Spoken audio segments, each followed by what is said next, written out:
চলে আসছি হসপিটালে। ওর ওই যে চোখের জন্য ডাক্তার দেখাইছিলাম কালকে, এখন নিয়ে আসছি ওকে। এখন ডাক্তার দেখি কি বলে, 11:30টায় আসতে বলছে। এখন উপরে যাচ্ছি, হসপিটালে আছি নিচে। ও বসে আছি যেমন মেয়ে। আমি ওই দিক তাকাও। এই যে এখন ব্যান্ডেজ খুললে বোঝা যাবে কি হয়েছে না হয়েছে।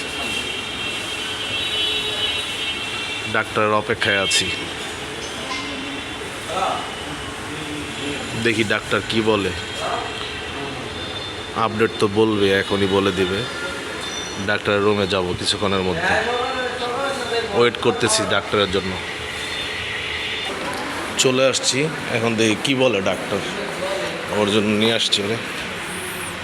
এখন বসে আছি ডাক্তারের অপেক্ষায়। ব্যান্ডেজ খোলার পর বোঝা যাবে কি হচ্ছে। আপনারা সবাই দোয়া করবেন আমার মেয়ের জন্য। আসলে সন্তানের যদি কিছু হয়, বাবা মার মনে শান্তি লাগে না, তা যেই হোক। সন্তান কিছু একটা হলে সব বাবা মার মনে অন্যরকম একটা কাজ করে, কিছুই ভালো লাগছে না। এখন ডাক্তারের জন্য অপেক্ষা করছি। ডাক্তারের রুমের সামনে বসে আছি, 617 নাম্বার রুম।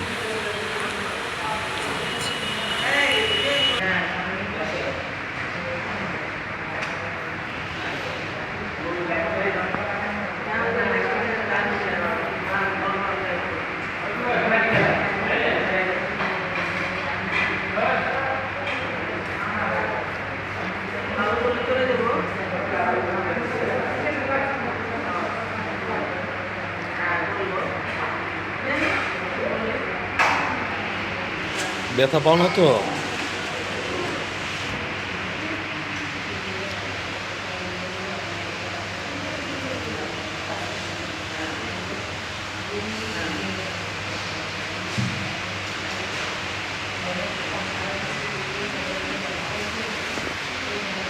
তাকাও তো, ঠিক আছে? পরিষ্কার করতে হবে একটু, না?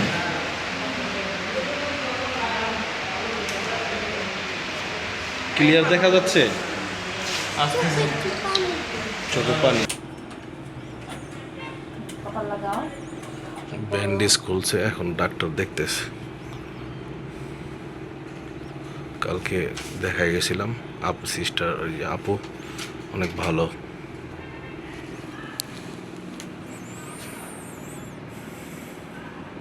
চোখ বন্ধ, চোখ খুলতে হবে।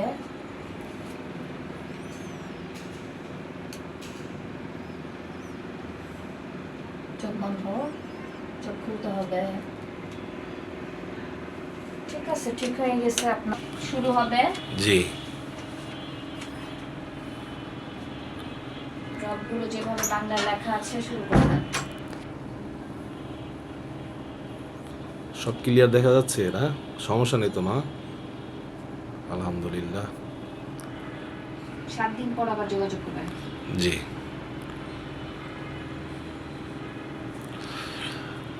মাশাআল্লাহ, ক্লিয়ার দেখতেছে। আপনি কি ব্লগার? জি।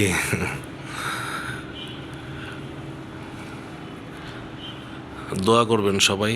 আর ডাক্তার খুব ভালো, কালকে দেখিয়ে গেছি, আজকে আসছি ফলো আপ জন্য। মাশাআল্লাহ, সব কিছু ক্লিয়ার দেখতেছে, সমস্যা নাই কোনো।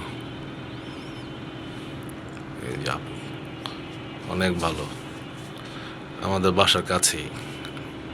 জি।